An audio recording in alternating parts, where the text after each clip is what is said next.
He shoved a rose down another man's tights and kicked him in the ass. Now, let me say that again. He shoved a rose down another man's tights and kicked him in the ass, sending said rose, stem, thorns and all, along with the petals like American Beauty gone fucking wild, into the man's ass for all the world to see. What the fuck is Vince McMahon even doing anymore? He doesn't even care about putting on a halfway compelling show or anything because he has his TV contract money, so the wrestlers suffer for it. My fucking God. I'm Joe Renton with my review of WWE Raw, and yeah, big shock. I really didn't enjoy Raw, and here's the sad thing. There was some potential for this show to be halfway decent.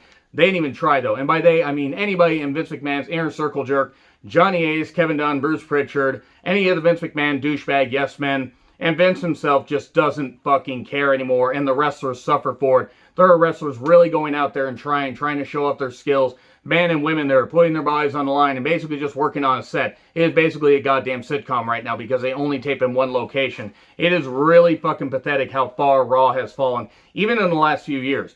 Now, don't get me wrong. Since going to 3 hours, Raw has just been on a steady decline. This show could have at least been halfway decent if there was any cohesion at all, and it was like main event invaded halfway through. I don't know who put this show together. I don't even know if the show was put together. Maybe they just said, hey, everybody go out and do stuff, and we'll just tie the stories together somehow, very loosely. We'll come up with something to open the show. We'll come up with something to close the show. We'll put Charlotte on there because we must shove Charlotte down everybody's throats. Oh, and they had a return I'm not sure that many people wanted. But anyway, yeah, recaps of the whole Drew, Braun, Lashley stuff, along with Dio and Dijak, who were nowhere to be seen on this show. So Pierce, MVP, and Sonya in red. My God, Sonya is beautiful. They were doing the coin flip. Who will face Lashley tonight, Braun or Drew? Well, Braun and Drew yell, and then Braun calls tails, and it wins. Hooray! He got something right for once. He's not so stupid. Then they do bad comedy. So yeah, it's going to be Braun versus Lashley. Okay. They had a pretty good match a few years ago, back when they had crowds.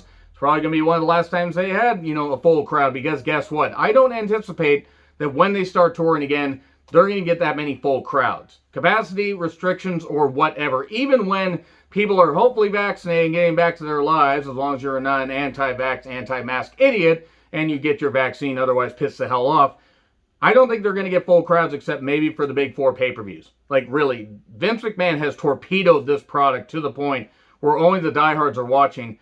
And a lot of people like me, fans that have been watching for years and years and years, since well before Raw was on the air, are just now joking about stuff. And I hate it because I really want to support the wrestlers, and I continue to support the wrestlers, and I am a die-hard wrestling addict. I love wrestling. Good, bad, and different. I don't care.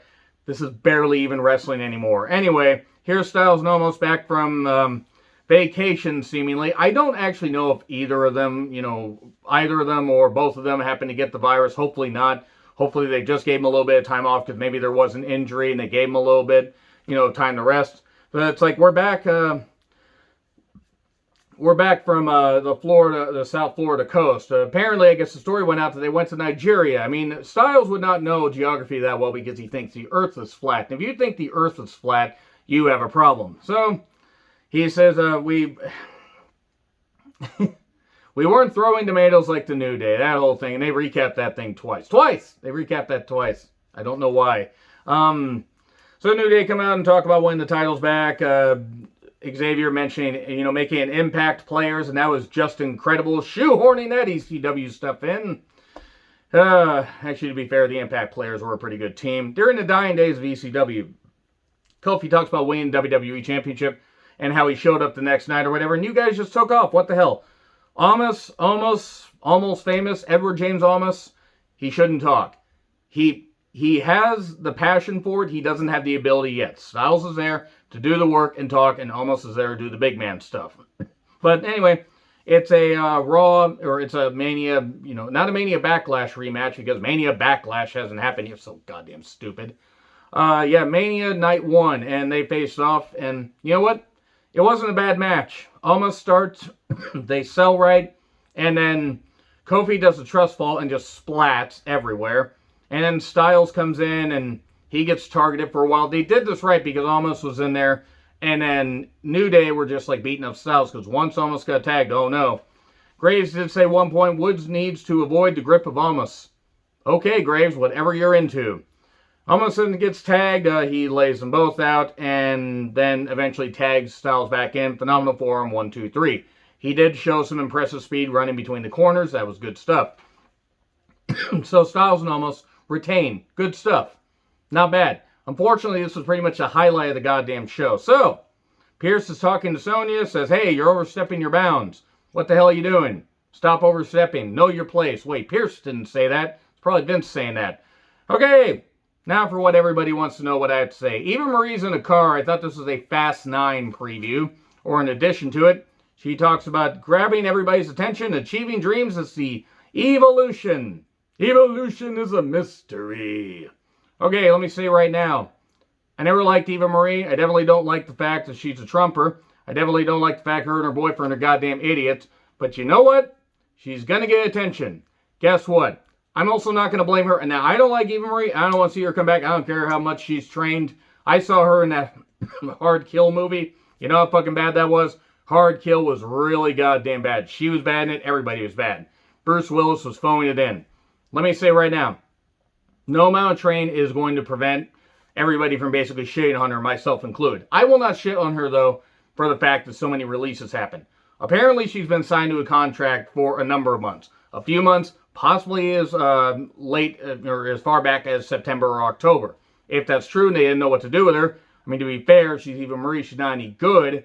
This is bad. This is going to end badly. And watch them have her win the Raw Women's Championship or go to SmackDown. Oh, God, watch them have her beat Bianca. Now, she'll probably be on Raw because they want to get those ratings up. Maybe if Vince McMahon didn't want to torch the show to the goddamn ground, leave scorched earth, he wouldn't have to worry about improving the ratings.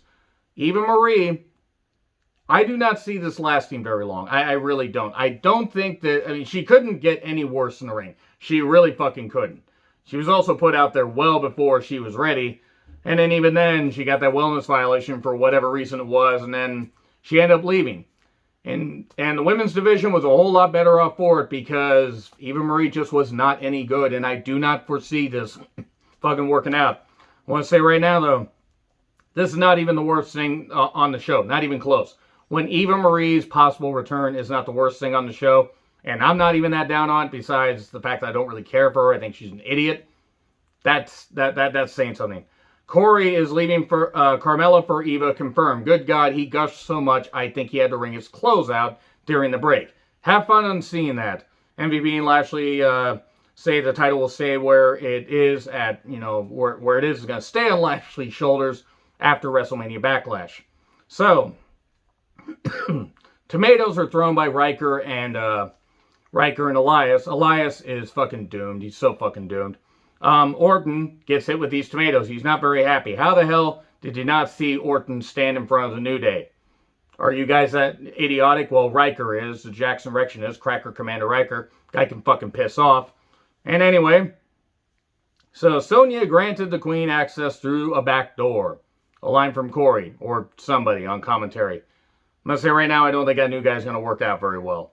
So, Dana has new music. That is adorable. Dana tries. She really tries.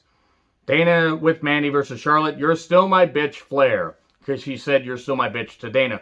Remember when they had Dana as her protege? Remember that? Remember how bad that was? Remember how I really have stated numerous times how I can't stand Charlotte? This is worse than Eva Marie's possible return. Charlotte does not give a shit in the ring anymore. It's not that she's not athletic. She needs to go away. The prima donna gimmick fits her. I really don't think it's just a gimmick. I don't think she wants to be there anymore. She wants to be with Andrade. Let her go be there. She's dragging the women's division down. The women's division does not need her. So, figure 8 for the win. Then Mandy's V triggering everybody. Have fun on seeing that or seeing that for all I care. And then Sonya shows up and, well, then we go to break. Sonya and Charlotte are basically talking, and Charlotte says, well, I got you that GM position or position of power. You need to do the right thing and include me in the match, Rhea versus Asuka, because I beat Asuka's streak, and I, made Rhea famous at WrestleMania 36. All that did at WrestleMania 36 was basically destroy Rhea's, destroy her momentum, stopped it dead. She didn't recover. She's still recovering. It's a year later. So, so Rhea comes out and said, Charlotte, nobody likes you. It's not even Charlotte the person. It's the gimmick. The gimmick, the character. I don't want to see her anymore. And it's pretty funny. Asuka then shouts a lot, shouts, let it all out. And they're going to screw job, do a screw job for Charlotte to basically with Sonya screwing Rhea out of the championship. Yeah, they're going to have Sonya screw Rhea. Appealing, but not like that. Maybe. Moving on. Humberto won't be disrespected, so Sheamus attacks him. Well, you're going to be no condition except my challenge. Pierce is upset at Sonya. Why the hell did you include Charlotte in the three-way? Why did you make it a three-way? Why didn't you consult me before you had 3 women in a three-way so I could get the lotion ready? Sorry, that was me, except Charlotte's involved, so gross. I think I need to just go put my head through a window. So Morrison then calls himself America's Moist Wanted. Stop thinking about it, people that are watching. I know you're thinking about it. Get some help. So, I don't know what this was. Him and Miz did bad comedy. Priest, with a very scripted promo, did talk about wilding, about, thrown tomatoes, rotten tomatoes, Attack of the Killer Tomatoes, fried green tomatoes. That was a fun movie. Not as fun as Steel Magnolias. Holy shit, that was jarring. Anyway, best use of Julia Roberts, though, if you know what I mean. So, Morrison with Miz versus Priest. Priest can feud with other people, I said. And Miz accidentally distracts when Morrison had him rolled up. Fists the lights, 1, 2, 3. There we go.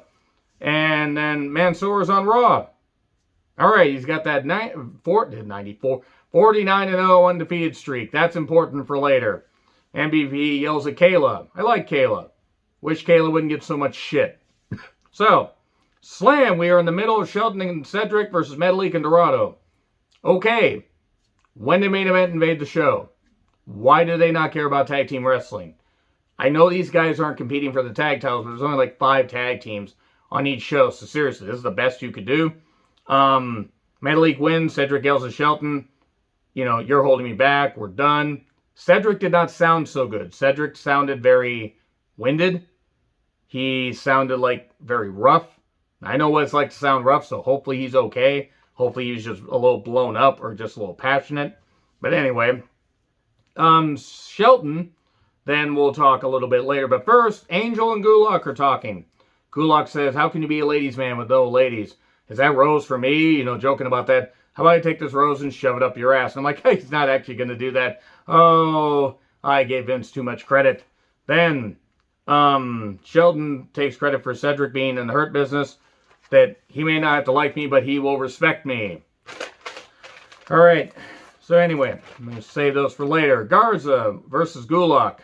So his long stem rose was an 8K. His petals, his big old stem, his thorny stem that he would later shove right up Gulak's ass. He put the rose in his tights and kicked him in the ass. Give me a minute. Ow. That's exactly what that made me do. I probably shouldn't have picked a notepad like that. So, yeah, he shoved a rose up a man's ass. And I thought WCW 2000 was bad. WWE 2021, there's no excuse for Raw to be this bad. I don't care how senile Vince is, it's ridiculous. Riddle then talks to the Raiders about the NFL draft because Viking Raiders, because Riddle's an idiot and also an alleged, sexual predator. So, Riddle then talks to Orton. We're undefeated. We have literally had a match. Why are there birds for his entrance? I'm like a bird. I only fly away. RK Bro versus the Jacksurrectionist and Elias. Boy, we are cascading down further, I wrote. And, well, Riker is living proof of what happens when first cousins reproduce. If you think like Riker, by the way, you're a fucking asshole. Get the fuck off my goddamn... Get off my channel. Get off anybody's timeline. Go be part of Parler. Oh, you can't. Because it got shut down because it was right-wing bullshit. Just like Drake Wirtz. Hopefully that guy ends up fired and penniless and alone. And his wife leaves him, takes the kids, and actually goes with somebody that's, proper, that has a brain on him. I mean, because Drake sure doesn't, because his little brain's all hurt and filled with Q bullshit.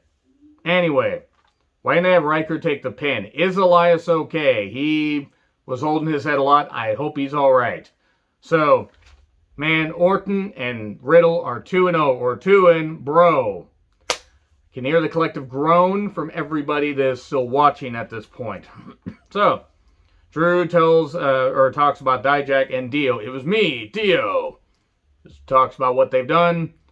Please have them go back to being Dijak and Dio and not Mace and T-Bar. Get rid of the Ascension face paint. Nothing against the guys in the Ascension, but it's a bad reminder. So, Sheamus versus Mansoor. By the way, Braun also says that he will prove that he belongs. Sheamus versus Mansoor. So, Mansoor at 94. Would have been funny if it was 94. 49-0 undefeated streak. I guess it was on 205 Live, which explains why the fuck I didn't know about it. And he had some good action and everything. He just came in, like a heat-seeking missile after a while, just, attacking him. Looked like he might actually get the victory. And then Humberto attacks Sheamus, which means Mansoor loses by DQ. Goodbye, streak. The streak is over. Didn't even zap him with a taser. What the fuck? So, I don't know what the fuck's going on. Alexa and Lily, by the way, she basically has her eye on somebody, but she can't tell you who. It is probably Mandy Rose. I don't know. It's a doll. It's a 5th grade art project that is fucking horrible. This is stupid television. If you guys like it, fine. This ain't wrestling. She says something about, Lily makes her do things. Who is this for, I wrote. I know there are some people that like it, and that's cool. This is bullshit. Naomi and Lana versus Shayna and Nia with Reggie. Women's tag title match. Basically, the bell rang, and then the bell rang. Wasn't quite Piper versus Larry the Axe Hennig, but yeah, Lana lost in like 2 minutes. Lost when Shayna scissored her. Whoa! That's the end of that. Naomi deserves better, by the way. I'm not saying Naomi needs to be a 12-time women's champion, but goddamn, and nothing against Lana. I don't really care for her in the ring. She's trying. I'm done being angry towards Lana, but this is bad. Naomi deserves better. MVP talks about 2 dominant bulls. It's more like dominant bullshit because that's all this show was. Thank you, Catwoman13, for that. Lashley versus Braun. Big men slapping into each other. Drew shows up and then joins commentary and has his dulcet tones while his lengthy claymore is hanging out. Stop thinking about it. I know you're thinking about it. You know who you are. And then later, Braun gets sent into Drew. Drew distracts. Spear. 1, 2, 3. Lashley wins. Claymore to Lashley. Claymore to Braun. And yeah, Braun went down like about 30 seconds before the Claymore got hit. So yeah, that's all I gotta say about this horse shit. Overshoot my goddamn voice for this. I know it's just wrestling at the end of the day. I want it to be better. Let me know your thoughts in the comments. Like, share, subscribe. Twitter handle in the description. I'm John Ritlin. I'll see you soon.